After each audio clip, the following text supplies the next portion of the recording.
Kalau anak tidak punya keinginan dan tidak punya tujuan hidup, berarti anak itu jadi suruhan orang. Nah, itu tidak baik. Iya, gitu. iya, iya. Ya. Iya, iya. Jadi ada tugas yang utama sebelum anak itu umur 15. Anak itu harus tahu apa yang dimau. Ya, ya. Wah, ini akan menjadi PR besar, Pak, ya, untuk pendidikan kita ya. Justru menurut saya, mari kita juga mengkomunikasikan ke masyarakat barang yang kita harapkan ini apa. Gitu. Jangan sampai kita menyesatkan. Kalau seakan-akan kalau lulus tes, terus gitu bisa masuk universitas yang bagus, terus langsung dia akan jadi apa? Enggak tahu. Iya, iya. Artinya nggak ada jaminan itu, Pak, ya? Iya, apalagi ini kan sekarang karena tesnya itu juga masih tes lama ya. Dan kita berharap ini ada tes-tes baru yang difokuskan pada kompetensi. Logik yang bagus, pengetahuan yang integratif, akan membangun wacana-wacana baru untuk masa depan, gitu. Bukan untuk masa lalu. Banyak anak itu tes itu karena dikokon boe, dikokon bapak, ya apalah, seakan-akan obsesinya untuk menyenangkan orang tua. Tapi dia sendiri tidak tahu apa Passionnya itu. sudah nggak di situ, benar. Iya, iya. Iya, Pak Kisda, berarti tahun ini nggak ada ujian nasional, Pak? Ya, terus kenapa gitu ya? Terus Ya. nanti guru-gurunya gimana nanti, Pak? Ya, ini kan persoalan seriusnya. Sekolah itu harus berubah, menghasilkan orang yang kompeten. Ya. Dan kalau punya murid 30, ya kompetensinya boleh beda-beda. Ya, dan tidak harus seragam. Ya. Ini barang baru buat banyak orang, dan mungkin banyak orang tua juga masih bingung. Ya. Ya, saya tahulah ada anak-anak yang sekarang SMA kelas 2, kelas 3 itu ibunya bolak-balik tanya aja, iki anakku iki cocoknya sekolah apa? Kepinginnya apa? Nek gak duwe kepingin iku sing soro. Ya, itu kan yang membuatkan masalah seriusnya itu. Iya, Ya. iya, iya. Bahwa sebagian anak itu sudah terinspirasi. Ya, misalnya anaknya bilang, aku pengen jadi YouTuber gitu. Ya, malah bingung orang tua nih. Ya, gaya apa itu? Nggak jelas. Nah, ini kan menurut saya hari ini tugas kita adalah menggambarkan pekerjaan-pekerjaan masa depan sebagai inspirasi untuk mempengaruhi anak itu lebih baik, gitu. Ya. Bukan karena kepengen kaya, bukan karena kepengen punya, katakanlah, beken, gitu. Bukan karena punya, apalah, dulur di mana atau apa, gitu ya. Jadi kalau anak dari sekarang ini sudah diberi wawasan, kalau anak tidak punya keinginan dan tidak punya tujuan hidup, berarti anak itu jadi suruhan orang. Nah, itu tidak baik. Iya, gitu. iya, iya. Ya. Iya, iya. Jadi ada tugas yang utama sebelum anak itu umur 15. Anak itu harus tahu apa yang dimau. Kalau kita gagal, Referensinya, Pak, ya berarti. iya, ya. Jadi anak itu, katakanlah kalau sudah umur 11, dia harus dibangun kepengen jadi apa. Ya. Dan itu diarahkan atau dikembangkan supaya anak itu mencari, pengen apa sih aku iki? Iya, iya, iya. Mau musik kah, mau olahraga Betul, kah, betul, betul. mau matematika, atau mau bangun-bangun, atau... Nah, Iya. sekarang kan ada anak-anak yang bilang, setelah rame, saya mau jadi stand up komedi. Bingung Wah, orang tuanya. ibunya Pelawak ini. marah-marah. Ya tuh. Ibunya marah-marah. Pekerjaan apa ya? Nah, Ya. kerjaan apa? Iya, iya, iya. Lupa bahwa itu pun sebuah bidang, Iya, iya. profesi. Ya. Nah, dari pengalaman hidup, ada murid saya yang cuma lulusan D3 statistik. Suruh sekolah lagi enggak mau dia. Terus dia bilang, Kenapa? buat apa? Saya bisa belajar sendiri kok. Oh gitu Pak. Nah, Sekarang sekarang lebih itu cepat ya. anak itu lalu punya anak buah S1, S2 gitu ya. Dan tidak perlu dia yang jadi S1, S2 gitu. Ya. Nah, ini justru yang sehat gitu loh. Iya, iya. Ya. Itu yang Pak Krisna katakan. Oke Pak Krisna, ada lagi yang menjadi satu segmen yang kita ingin tanyakan ke Pak Krisna. Pak Krisna ini kan sebagai pegawan peneliti, banyak sekali murid-murid Pak Krisna yang sekarang sudah menyebar ke perusahaan besar, punya usaha dan sebagainya. Itu sebenarnya bagaimana sih Pak? Menjadi peneliti yang baik itu seperti apa Pak? Ya, saya waktu muda punya bacaan ya. Di antara bacaan-bacaan itu kan banyak yang memberi indikasi pekerjaan yang lonely gitu ya, kadang-kadang itu. Lonely. Ya, nggak banyak temennya. Oh, nggak ada. Ya, dan nggak populer ya. Dan mungkin penghargaannya juga masih rendah. Ya. Tapi itulah yang kemudian saya pikir, kalau tidak ada orang meneliti, tidak ada negara itu jadi maju. Ya. Iya, iya. Istilahnya banyak orang terus ngomong knowledge is power gitu ya. Tapi bangun knowledge itu tidak sesederhana yang kita bayangkan gitu. Ya. Ada banyak hal yang harus kita persiapkan dan nah ini membentuk apa istilahnya karakter peneliti ya. Jadi karena itu kalau tahu sesuatu kecil gini tidak boleh bangga. Kita mesti mencari penyebabnya apa, sejarahnya dulu gimana, pengaruhnya ke sini, ke sana, ke sini ini gimana, ya.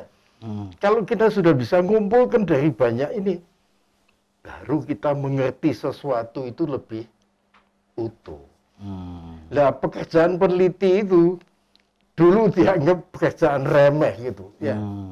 Tapi sekarang kalau tidak ada peneliti, tidak akan lahir Gojek, Grab, untuk mengetahui. Tokopedia, ya, Facebook, itu tidak akan lahir kalau tidak ada orang dengan wawasan atau kerangka berpikir meneliti. Ya. Nah, kalau orang yang ratusan tahun atau puluhan tahun cuma utek-utek tukang las ya, kelas sedikit itu aja. Tapi tidak bisa mendesain apa-apa gitu. Ya.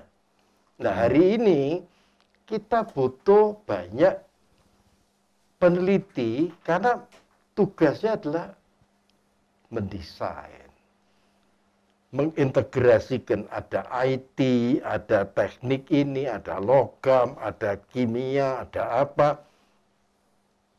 menghasilkan sesuatu.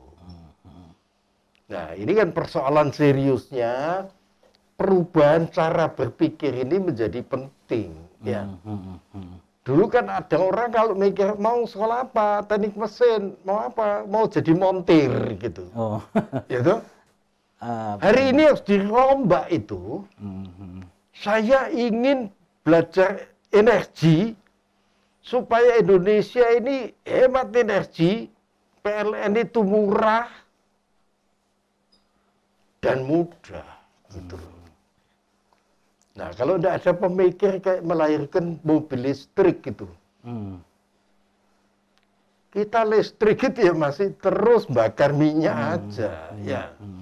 Bahwa sebetulnya energi itu banyak alternatifnya gitu.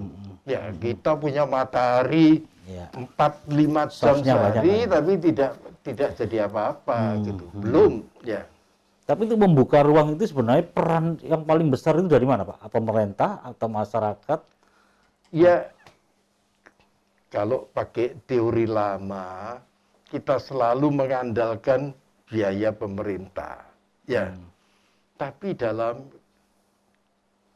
kinerja hari ini adalah mental peneliti itu ditumbuhkan karena tantangan masa depan. Lihat aja lah ya. Matahari ini banyak. Di Indonesia ini ada yang sampai 8 jam, 6 jam ada matahari. Tapi tidak banyak kita pernah bicara pada anak di NTT gitu ya, tentang minat untuk jadi peneliti. Di sana minatnya jadi apa? Jadi pegawai negeri. PNS. Iya, toh? Nah, ini kan yang kita harus bangun, bahwa laut itu loh. Kalau pasang surutnya laut itu diopeni, bisa jadi listrik. Nah, itu yang tidak pernah ada yang cerita gitu. Ya, ya. Iya. Terus ada anak di mana itu, ya. Pohon kedondong itu ditancepi elektroda, bisa nyalakan lampu 5 watt gitu. Ya. Nah, ini kan kalau itu diceritakan, dikembangkan, diinspirasikan, itu menjadi motivasi banyak orang untuk melakukan keberanian melakukan eksperimentasi gitu loh. Ya. Nah, kita ini ya baru mikirnya jangka pendek aja, mikir untuk makan, mikir untuk apa.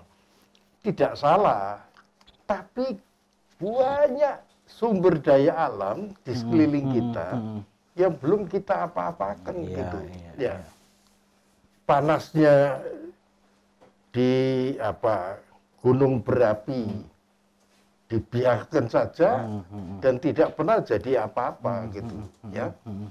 Nah, kalau kita bisa melihat tantangan masa depannya, energi satu, kedua sumber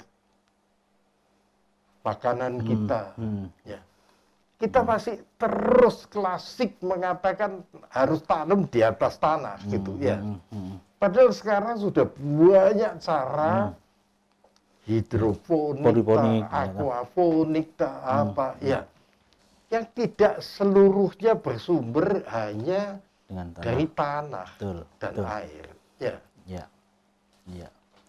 Artinya banyak cara itu, Pak, yang inovasi lah artinya yang harus. Dan itu yang menurut saya orang Indonesia harus diceritai mimpi masa depannya itu. Ya, entah itu lewat guru, entah lewat komedian, atau entah lewat YouTuber, atau siapa influencer. Akhirnya pesan itu bisa nyampe. Iya, Pak Krisna. Itu ada lagi satu pertanyaan kemarin yang dikumpulkan teman-teman. Pak Krisna ini lebih sering disebut konsultan atau peneliti, Pak? Ya, kalau pandangan orang luar itu maunya itu semua orang itu kalau pinter bisa jadi konsultan gitu ya. Oh, gitu ya. Tapi kan untuk jadi konsultan itu kalau tidak pernah meneliti dan tidak pernah mendalami alur berpikir, ya kita akan kehilangan. Iya. Jadi memang untuk menjadi konsultan itu butuh itu tadi, Pak, modalnya itu, Pak, tadi. Kita lihat saja ya mungkin kalau saya kebetulan ngajar kelas marketing riset gitu. Hampir pasti anaknya saya suruh terjun ke pasar. Ya. Dan mereka paling jengkel gitu. Ya. Kenapa? Ini kan golongan anak yang sudah sejak kecil tidak pernah ke Iya. pasar. Saya 2014 ketemu Pak Krisna di Pasar Kapasan. Jadi Pasar Kapasan itu pasar tradisional terbesar garmen, Pak. Oh, Pak Krisna kok bisa ke situ waktu itu apa, Pak, acara? Itu kan ada festival pasar. Oke, dari ya, Ya. festival pasar ya. Jadi ini kan kalau mau ngerti khalayak pasar ya, ya mesti lihat di pasar. Gitu, Pak ya. Ya, ya kalau sampai kelas-kelas saya itu selalu misalnya saya bagi, ada yang ke pasar Pakbean, ada yang ke pasar Keputran, ada yang ke pasar apa itu yang di Nah, Soponyono, Soponyono, Rungkut. ya, Rungkut itu. Supaya ya saya sudah tahu itu 3, 4, 5 pasar yang beda gitu. Itu Ya. apa? Kalau Pak Krisna memberi petugas itu untuk apa, Pak? Misalnya, tugasnya apa aja? Kan gini, kita ini terlalu sering ngambil textbook disuguhkan. Ya. Tapi yang praktek nyata di lapangan kita tidak pernah tahu. Ya. Seperti apa itu contohnya, Pak? Ya, misalnya ya. Orang kulaan ikan, Iya. modal uang. Enggak. Ngambil, laku, siangnya bayar. Ini kan yang tidak banyak diketahui oleh khalayak. Iya, iya, iya. Seakan-akan semua itu transaksi harus Pakai duit. money. Ya. Ya, lalu nanti kita ambil yang paling sederhana ya. Pak Sate itu datang ke pasar jam 11 siang. Ya, pasar itu sudah rodok sepi. Ayam yang tersisa itu bukan ayam yang seger, bukan yang besar, bukan yang, tapi yang sudah ya enggak ada yang beli itu Iya. ya. Harganya lebih murah berarti. Ya, jadi dia terus motong. Jam 2 siang dia mulai nyundui sate itu, ya. Dan Pak Sate ini tadi tidak bayar uang. Malam dia jual sate, Iya. kadang-kadang malam itu atau paginya dia baru bayar. Nah, ini kan fasilitas kredit yang diceritakan di pemerintah. Itu kagian kagian teori gitu Iya, ya. iya, iya. Bahwa trust kepercayaan Kepercayaan, itu ya. lebih penting daripada punya uang gitu. Ya, itu atmosfer yang terjadi di pasar seperti itu. Iya, Ini nggak banyak orang tahu sebenarnya, Pak. Tapi sebaliknya kita juga jadi tahu Iya, iya, iya. bahwa banyak rentenir di pasar itu. Oh, Bang terjadi. Pitil kayak gitu, Pak ya? Iya, ya itu kan utang 100.000 pagi, Iya. nanti jam 2 siang Jam 2 bayar ganti, ya. 103 10 atau 10 apa gitu lah ya. Nah itu 3% sehari loh. 3%, Ya itu kan ya. jahat sekali. Iya, Ya. iya. Tapi pemerintah apa bisa melarang karena tidak menyediakan fasilitas? Betul, betul Ya. ya. Kita kehilangan kepercayaan pada saat ini orangnya banyak dan dalam tanda petik ada orang serakah gitu ya. Nah ini kan andai kata di masa lalu tidak terjadi itu karena ada kepercayaan dan ada lembaga yang dipercaya. Gitu. Ya. Ini nggak tersentuh sampai sekarang itu, Pak ya? Ya sudah mulai lebih berkurang ya, tapi apa yang sebetulnya esensial itu kan bukan uangnya yang penting, tapi kepercayaan dan memberi mata rantai itu dalam sebuah sequence ekonomi.